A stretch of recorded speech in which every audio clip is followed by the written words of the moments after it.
Breaking news చూస్తున్నాం. Air India విమాన ప్రమాద బాధితులకు కేంద్రం అండగా ఉంటుందని అన్నారు ప్రధానమంత్రి నరేంద్ర మోదీ. అహ్మదాబాద్ లో పర్యటించిన పీఎం మొదటగా ఘటనా స్థలానికి వెళ్లి పరిశీలించారు. గుజరాత్ ముఖ్యమంత్రి, కేంద్ర విమానయాన శాఖ మంత్రి సహా పలువురు ఉన్నతాధికారులు కూడా ప్రధాని వెంట ఉన్నారు.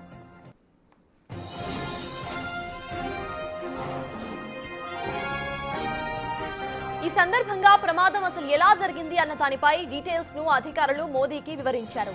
అనంతరం సివిల్ హాస్పిటల్ కి వెళ్లారు ప్రధాని. క్షతగాత్రులను పరామర్శించారు. ఎవరూ అధైర్యపడవద్దని, ఈ కఠినమైన సమయంలో ప్రభుత్వం అండగా ఉంటుందని బాధితులకు ధైర్యం చెప్పారు ప్రధాని.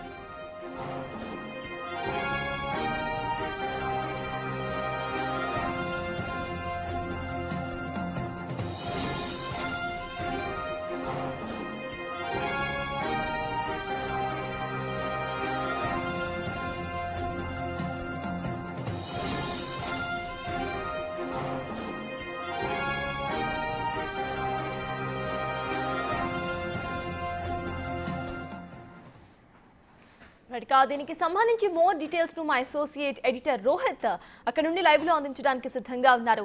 రోహిత్, చెప్పండి, నిన్న జరిగిన ఘటన అసలు ఇంకా మనం మర్చిపోలేము. అయితే ప్రెజెంట్ దీనికి సంబంధించి కేంద్రం నుండి ప్రైమ్ మినిస్టర్ ఆయనతో పాటు మిగతా వాళ్ళు కూడా వెళ్ళినట్టు తెలుస్తోంది. అసలు ప్రెజెంట్ అక్కడ సిచ్యువేషన్ ఎలా ఉంది రోహిత్?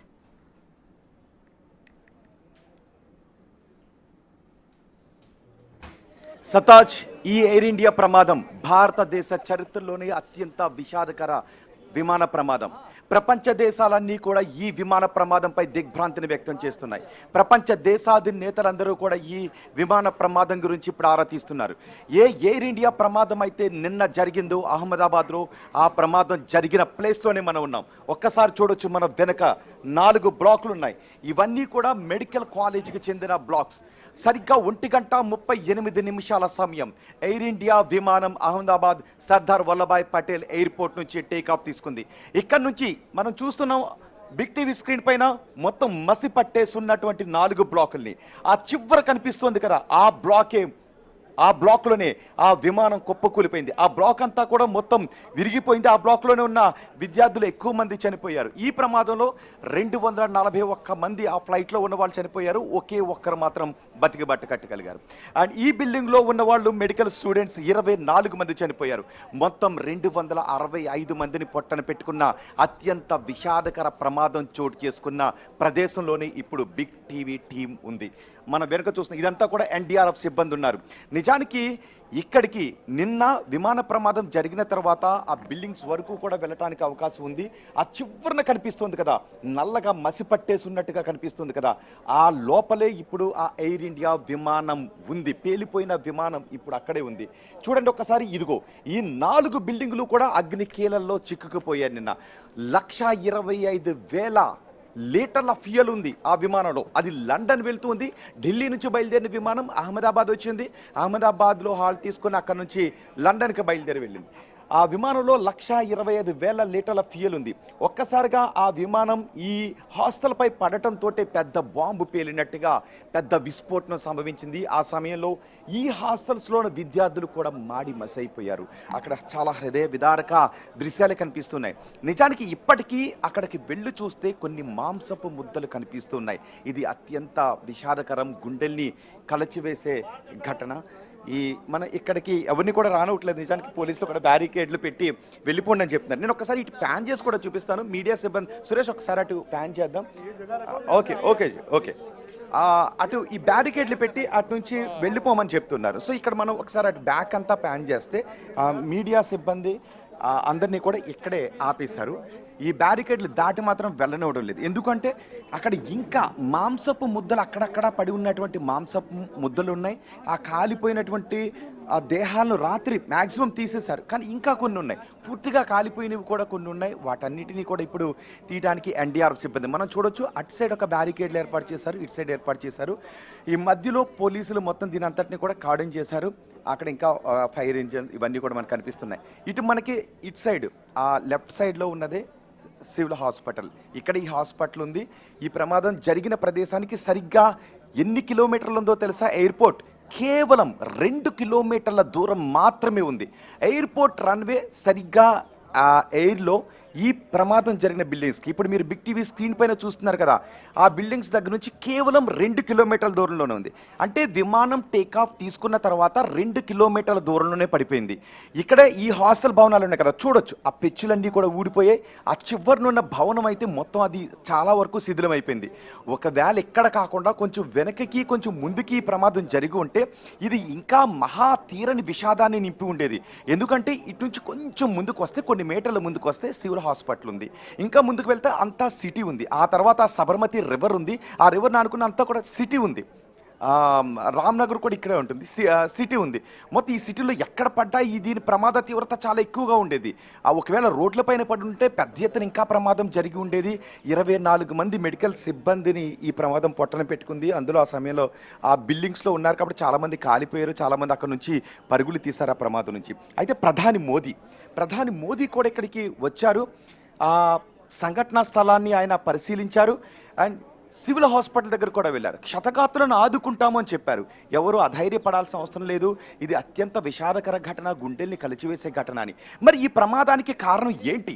ఇప్పటికే అమెరికాకు చెందిన ఏవియేషన్ టీమ్స్ వస్తూ ఉన్నాయి, బ్రిటన్కు చెందిన ఏవియేషన్ టీమ్స్ వస్తూ ఉన్నాయి, అలాగే బోయింగ్ కంపెనీకి చెందిన టీమ్స్ కూడా ఇక్కడికి వస్తూ ఉన్నాయి.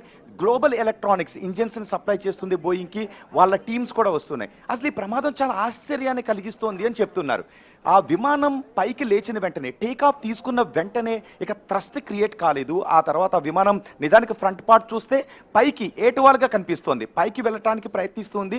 ఆ విమానం ఆ ఫ్రంట్ పార్ట్ పైకి ఉండగానే కిందకు వచ్చి ఒక్కసారిగా పెద్ద శబ్దంతో విమానం పేలిపోయింది. అదిగో చూడండి ఒక్కసారి, ఆ 4 భవనాల్లోనే భావి డాక్టర్లు ఉన్నారు. భావి తరాలకు ఏదైనా జరిగితే చికిత్స అందించాల్సినటువంటి డాక్టర్లు ఈ హాస్టల్లో ఆ సమయంలో భోజనం చేస్తూ ఉన్నారు. ఒక్కసారికి ఇక్కడ పడటంతో ఆ డాక్టర్లు 24 మంది ప్రాణాలు కోల్పోయారు. అంటే ప్యాసింజర్స్ మాత్రమే కాదు, ఇక్కడ డాక్టర్లు, ఏ సంబంధం లేని డాక్టర్లు ఈ ప్రమాదంలో ప్రాణాలు కోల్పోవడం ఇంకా విషాదాన్ని కలగజేస్తుంది. వాళ్ళ కుటుంబ సభ్యులందరూ ఇక్కడికి వచ్చి రోధిస్తూ ఉన్నారు. తమ బిడ్డలు సివిల్ హాస్పిటల్ కాలేజ్లో ఉన్నారు, పీజీ చేస్తూ ఉన్నారు, ఇంకా కోర్సులు చేస్తూ ఉన్నారు, ఎంబీబీఎస్ చదువుతున్న వాళ్ళు ఉన్నారు, వీళ్ళందరూ ఉన్నారు. మంచి మంచి డాక్టర్లు అవుతారని వాళ్ళ తల్లిదండ్రుల కలలకంటూ వాళ్ళు అనుకుంటూ ఉన్నారు. కానీ ఆ ప్రమాదం, ఫ్లైట్ విమానం వచ్చి ఆ హాస్టల్స్ పై పడేటప్పటికి ఏ సంబంధం లేని డాక్టర్లు చనిపోవటం ఏంటి అని ఒక ఆశ్చర్యం, మరింత దిగ్భ్రాంతి, మరింత ఆందోళన కలిగిస్తూ ఉంది. ఆ విమానంలో 241 మంది చనిపోయారు. రాజేష్ అనే ఒక్క వ్యక్తి మాత్రం, అతను లండన్ వాసి, భారత మూలాలు ఉన్నటువంటి వ్యక్తి, అతను ఒకరు 11A సీట్లో కూర్చున్నారు. అతను ఎలా బతికగలిగాడు 11A సీట్లో కూర్చున్నది కూడా ఆశ్చర్యకరమే.